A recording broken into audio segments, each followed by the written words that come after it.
Jesus spoke to them again in parables, saying, "The kingdom of heaven is like a king who prepared a wedding banquet for his son.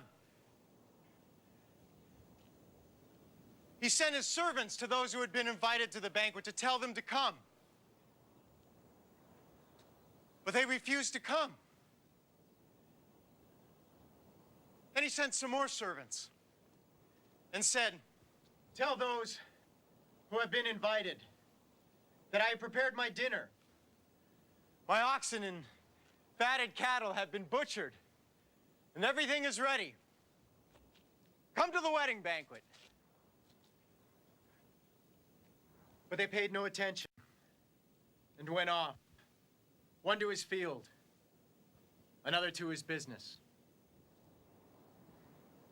The rest seized his servants, mistreated them, and killed them.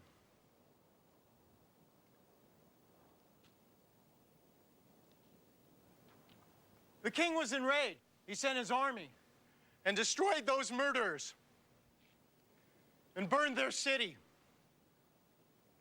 He said to his servants, 'The wedding banquet is ready, but those I invited did not deserve to come. Go to the street corners and invite to the banquet anyone you can find.' So the servants went out into the streets and gathered all the people they could find, both good and bad. And the wedding hall was filled with guests.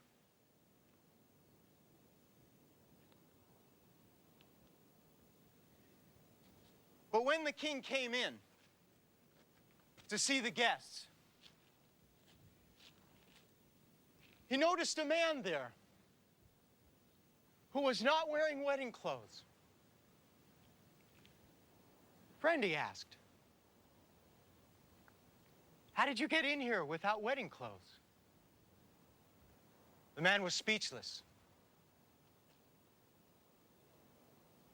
Then the king told the attendants,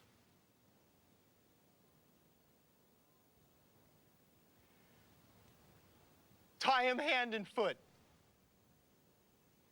and throw him outside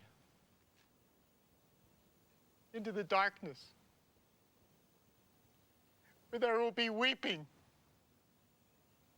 and gnashing of teeth. For many are invited, but few are chosen.'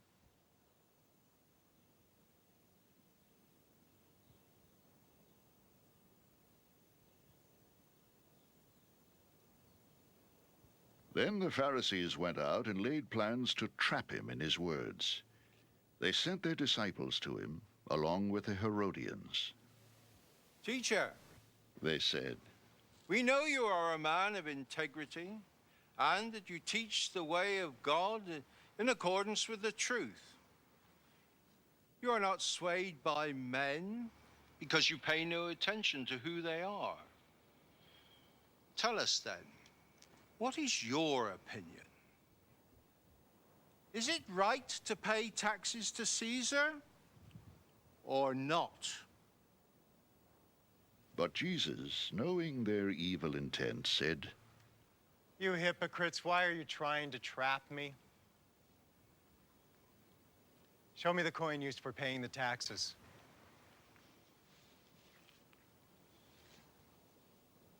They brought him a denarius, and he asked them, 'Whose portrait is this and whose inscription?' Caesar. They replied.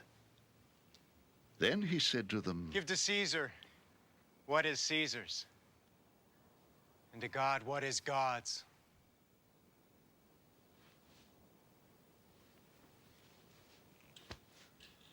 When they heard this, they were amazed. So they left him and went away. That same day, the Sadducees, who say there is no resurrection, came to him with a question.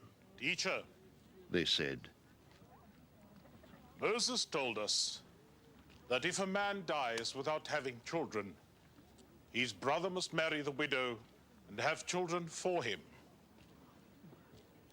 Now, there were 7 brothers among us. The first one married and died, and since he had no children, he left his wife to his brother. The same thing happened to the second and third brother, right on down to the 7th. Finally, the woman died. Now then, at the resurrection, whose wife will she be of the 7, since all of them were married to her?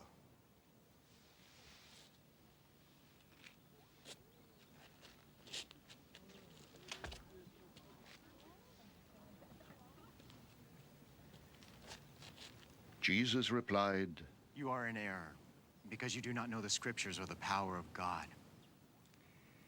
At the resurrection, people will neither marry nor be given in marriage.